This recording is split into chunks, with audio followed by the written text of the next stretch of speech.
saudara-saudara, dalam sebulan ini kita akan berbicara tentang untuk segala sesuatu itu ada alasannya. Ketika Anda ada di tempat ini, saya percaya karena ada satu alasan mengapa Anda di tempat ini. Ketika Anda diselamatkan oleh Kristus, saya juga percaya bahwa ada satu alasan mengapa Tuhan menyelamatkan kita. Nah, pada minggu ini kita akan berbicara tentang kita diciptakan untuk kesenangan Allah.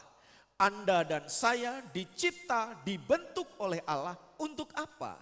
Untuk menyenangkan hati Allah kita. Mari kita melihat firman Tuhan di dalam Yesaya. Di situ dikatakan, Roh Allah ada padaku karena Tuhan telah mengurapi aku.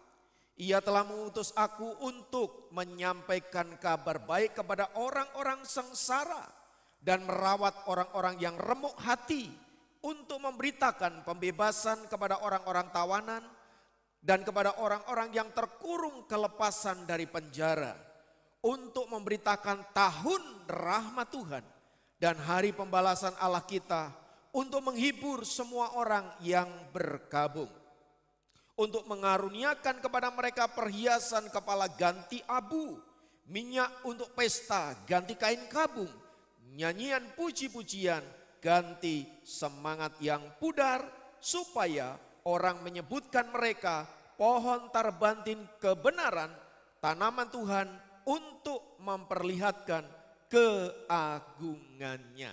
Haleluya. Nah, saudara-saudara, tadi saya sudah katakan bahwa hari ini kita akan berbicara bahwa Anda dan saya diciptakan oleh Allah, dibentuk oleh Allah untuk apa? Pasti punya reason. Pernahkah Anda bertanya, untuk apa aku ada di dunia ini?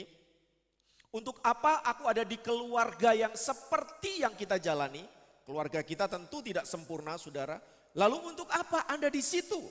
Saya yakin itu juga pasti ada alasan. Untuk apa Anda di gereja ini? Saya percaya semua itu pasti ada alasannya. Dan saudaraku yang dikasihi Kristus, ketika kita diciptakan oleh Allah, ketika kita dibentuk oleh Allah, semata-mata agar hidup kita itu menyenangkan Allah kita. Jadi saudaraku, ketika saya ada di dunia, ketika saya hadir di tengah-tengah dunia, goal setting hidup saya sebenarnya bukanlah diri saya. Karena saya ini diciptakan untuk apa? Sebuah tujuan. Dan tujuannya apa? Tujuannya yaitu menyenangkan hati Tuhan. Nah, saudaraku dikasih Tuhan, Jemima itu suka sekali membuat kreasi dari barang-barang bekas. Ya, dia suka mengumpulkan botol-botol minuman bekas, ya tutup-tutup botol dia kumpulkan. Lalu kemudian kalau ada tusuk sate dia kumpulkan. Lalu kemudian kalau ada sedotan-sedotan bekas dia kumpulkan. Saya nggak tahu untuk apa tadinya itu dia kumpulkan. Tetapi kemudian dia mulai berkreasi, membentuk pistol-pistolan, membentuk tembak-tembakan, membentuk pisau-pisauan. Pokoknya segala sesuatu yang ada dalam pikirannya. Dan ketika hasilnya itu sudah jadi, dia biasanya akan memperlihatkan kepada saya dan berkata, "Pi, bagus enggak?" Lalu saya bilang, "Bagus." Saya melihat ekspresi yang sangat-sangat gembira dari hatinya dia ketika saya mengatakan, "Bagus." Tapi itu tidak berlangsung lama, saudara-saudara. Kenapa? Karena dalam perjalanan berikutnya, apa yang dia kreasi itu kemudian dia tinggalkan. Kenapa? Karena dia memikirkan kreasi yang lain. Ya, ciptaan yang lain yang membuat dia merasa terpuaskan, yang membuat dia merasa bahwa aku mau yang begini, yang lama mulai ditinggalkan. Tapi ingat, saya mau kasih tahu, itu manusia. Allah kita nggak kayak begitu. Nah, saudaraku dikasih Tuhan, ketika kita diciptakan sama seperti pengalaman anak saya tadi, dia menciptakan segala sesuatu untuk apa? Untuk memenuhi rasa puas dia. Untuk memenuhi ekspektasinya dia. Saya menciptakan ini karena saya mau apa yang saya ciptakan ini menyenangkan hati saya, memuaskan hasrat saya, memenuhi apa yang menjadi keinginan saya. Begitu pula lah ketika Allah menciptakan alam semesta. Ketika Allah menciptakan dunia ini, kalau Bapak Ibu membaca dalam Alkitab, khususnya kitab Kejadian, apa yang dikatakan Allah ketika Allah menciptakan langit, bumi, cakrawala, ketika Allah menciptakan burung-burung di udara, ketika Allah menciptakan binatang-binatang yang ada di dalam lautan, ketika Allah menciptakan tumbuh-tumbuhan dan semua penghuninya di alam semesta ini. Alkitab berkali-kali mengatakan bahwa semuanya itu baik. Kalau kita membaca dalam Kejadian 1 ayat 12, Kejadian 1 ayat 18, dan Kejadian 1 ayat 25, ketiga ayat itu mengatakan apa saudara? Ketika Allah habis menciptakan semua kreasinya, Alkitab mengatakan apa? Semuanya itu baik. Baik dalam hal apa? Baik dalam pemandangan mata Tuhan, saudaraku. Jadi bukan kreasi baik menurut pikiran manusia, tetapi kreasi baik ini dalam pemikiran Allah. Dan dalam kata Alkitab, kata baik itu bahasa Ibraninya digunakan kata tov. Ya. Jadi ketika Allah menciptakan langit, bumi, menciptakan cakrawala, menciptakan burung-burung di udara, Tuhan ngomong tov. Kenapa tov? Karena apa yang saya ciptakan itu baik. Maksudnya baik itu apa? Sesuai dengan apa yang saya pikirkan. Sesuai dengan apa yang saya harapkan. Jadi ketika Tuhan menciptakan semuanya itu, Tuhan kemudian ngomong tov. Kenapa tov? Ya, karena sesuai dengan keinginanku. Tetapi pada waktu manusia diciptakan, saudara, Allah ngomong tov meot. Saudaraku, ini luar biasa. Karena apa yang dilihat Allah ketika Allah menciptakan manusia, dalam pemandangan Allah adalah selaras dengan pikirannya, selaras dengan kehendaknya. Saudaraku dikasihi Tuhan. Maka saudaraku, ketika Tuhan ngomong bagus sekali, teramat bagus saudara. Itu artinya apa? Tuhan merasa puas dengan ciptaannya, yaitu manusia, saudara. Maka digunakan kata tov meot di sana, merasa puas. Nah, saudaraku dikasihi Tuhan, mengapa Tuhan menggunakan kata tov meot itu, saudara? Rupanya kata tov meot itu mau menunjuk sebuah kelimpahan. Jadi saudaraku, berbicara tentang berkat yang berkelimpahan, tetapi tidak hanya sekedar berkelimpahan, saudara. Dalam kata meot di situ pengertiannya adalah tidak ada kejahatan, tidak ada dosa. Jadi dengan kata lain, ketika Tuhan menciptakan alam semesta lalu ditutup dengan manusia sebagai ciptaan terakhir, Tuhan melihat, wow, luar biasa.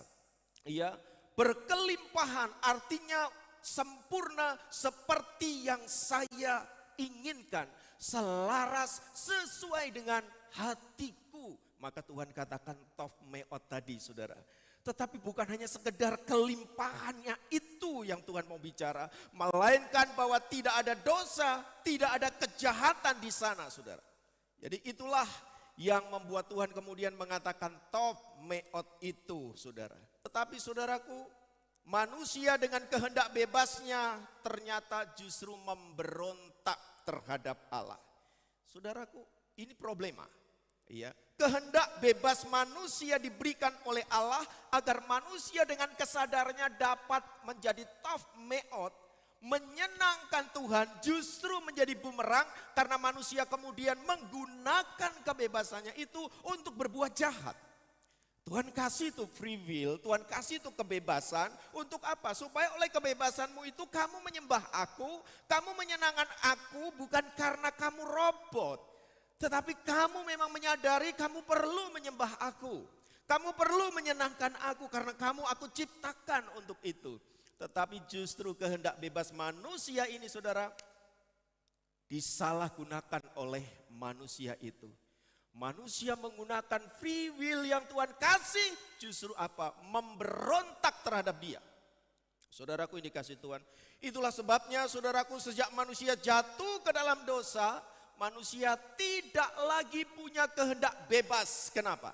Karena kehendaknya semata-mata takluk kepada kuasa dosa. Kalau Bapak Ibu membaca surat Roma, maka Bapak Ibu akan tahu dampak dari dosa itu tidak hanya manusia dihukum oleh Allah, tetapi dosa itu mengikat manusia, menyebabkan manusia terkurung di dalamnya, bahkan apa? Takluk di dalamnya. Itulah sebabnya Alkitab mengatakan tidak ada seorang pun yang berbuat baik. Tidak ada seorang pun yang mencari Allah.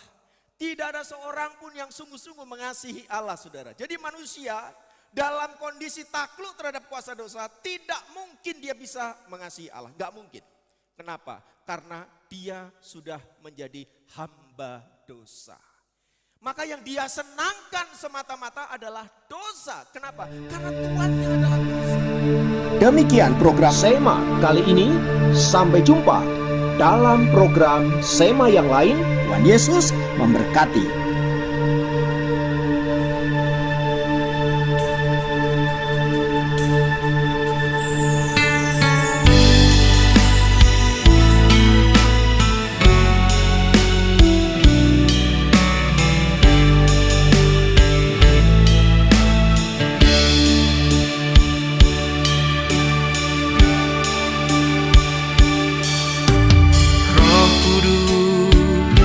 Penuhiku, jamahlah urapiku, kuatkan dan teguhkan, mengiring akan Yesus. Meskipun ada badai, meskipun beban berat, meskipun aku lemah, Roh Kudus sertaiku.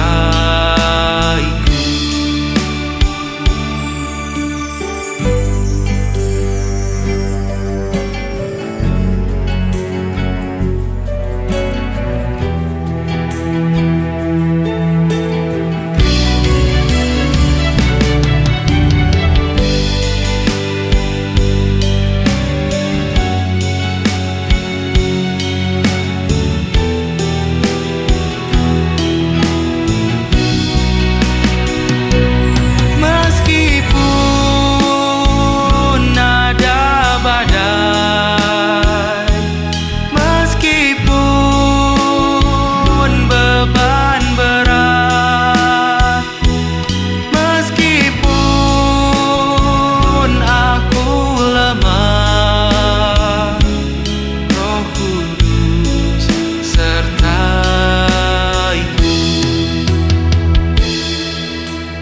Meskipun perjalanan